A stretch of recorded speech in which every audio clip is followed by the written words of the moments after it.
सोलापूर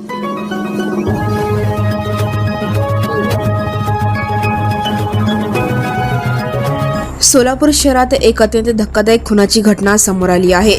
भर रस्त्यात एका 20 वर्षीय तरुणाचा कोयत्याने वार करून निर्गुण खून करण्यात आला। घटना सोलापूरच्या सुनील नगर एमआयडीसी परिसरात घडली। अधिक तपास सुरू असल्याची माहिती पोलिसांनी दिली आहे।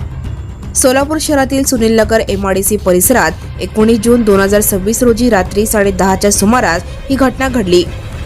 सिद्धाराम कैलास कटप वय 20 वर्षे राहणार आकाशवाणी केंद्र सोलापूर असे खून झालेल्या तरुणाचे नाव आहे। आरोपीने त्याच्यावर कोयत्याने वार केले। घटनेची माहिती मिळताच एमआयडीसी पोलीस ठाण्याचे अधिकारी आणि कर्मचारी तात्काळ घटनास्थळी दाखल झाले। मृतदेह शवविच्छेदनासाठी सोलापूर येथील श्री छत्रपती शिवाजी महाराज सर्वोपचार रुग्णालयात पाठवण्यात आला आहे। तर भांडण सोडवण्यासाठी गेलेल्या सिद्धाराम यांच्या भावजी देखील या घटनेत